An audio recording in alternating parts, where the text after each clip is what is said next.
तो इस माह मुबारक में रोज़े की बहुत ज़्यादा फजीलत आई है। इसी तरह शाबान मुबारक में भी रोज़े की बहुत ज़्यादा फजीलत आई है। इन दोनों महीनों में रोज़ों की फजीलत क्यों, उसकी एक अकली वजह, दीनी वजह तो जाहिर है, कुरान और हदीस में वाज़े है, लेकिन एक अकली वजह क्या है? अकली वजह ज़रा समझिए। अकली वजह यह है कि कोई मैदान कारज़ार में लड़ने वाला सिपाही और मुजाहिद वो उस वक्त तक अपने कारहाय नुमायाँ सरंजाम नहीं दे सकता जब तक कि मैदान कारज़ार में कूदने से पहले उसकी प्रैक्टिस और रिहर्सल ना हो। ज़ाहिर वो मैदान कारज़ार में इस आलम में जाए कि उसे तलवार पकड़ने का भी तरीका ना आता हो, खौद ना पहना हो, ज़ीरा ना पहनी हो, जंगी लिबास उसने ना पहना हो, तो आप जानते हैं फिर उसका क्या हाल होगा कि वो सही तौर पर फ़राइज़ कमा हक़्क़ुहू सरंजाम नहीं दे सकेगा। तो गोया मैदान कारज़ार में कूदने से पहले उसे चाहिए कि वो प्रैक्टिस करे, रिहर्सल करे, मश्क करे।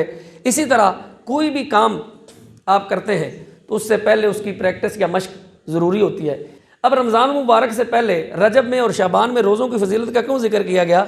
उसमें हमें अकली तौर पर मैंने यही महसूस किया है, मुहद्दिसीन ने और भी वजूहात लिखी होंगी उलमा के यहाँ, कि जिनका इल्म ज़्यादा है उनके यहाँ और भी बहुत सारी वजूहात होंगी, लेकिन जहाँ तक मैं समझता हूँ मेरी अकल ये कहती है कि प्रैक्टिस की यही वजह हो सकती है कि रमज़ान मुबारक के अंदर जाने से पहले पहले शाबान मुअज़्ज़म में और रजब मुरज्जब में अगर रोज़ों की आदत हो गई तो रमज़ान मुबारक बासानी जो है वो कमा हक़्क़ुहू उसका हक़ अदा हो सकेगा।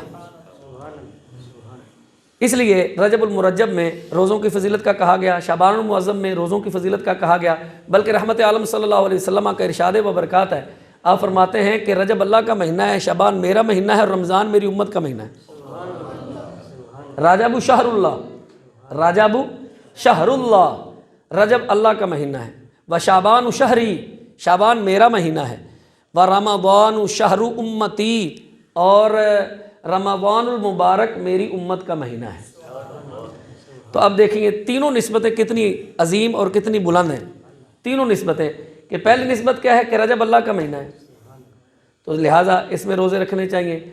शाबान रसूलुल्लाह का महीना है, हुज़ूर ने खुद फरमाया मेरा महीना है, तो उसमें भी रोज़े रखने चाहिए। उम्मुल मोमिनीन सय्यदा आयशा सिद्दीक़ा रज़ियल्लाहु ताला अन्हा फरमाती हैं कि रहमत आलम सल्लल्लाहु ताला अलैहि वसल्लम रमज़ान मुबारक के अलावा अगर किसी महीने में सबसे ज़्यादा रोज़े रखते थे तो वो शाबान का महीना है। तो इसका मतलब ये हुआ कि खुद रहमत आलम सल्लल्लाहु ताला अलैहि वसल्लम अमलन ये काम करके दिखाते थे कि रमज़ान आने से पहले पहले अपनी रूटीन सेट कर लो, अपना होमवर्क दुरुस्त कर लो और अपने मामलात को खुद दुरुस्त कर लो, ताकि रमज़ान में अल्लाह ताला ने फ़र्ज़ किया है उस फ़र्ज़ का सही हक़ अदा हो सके।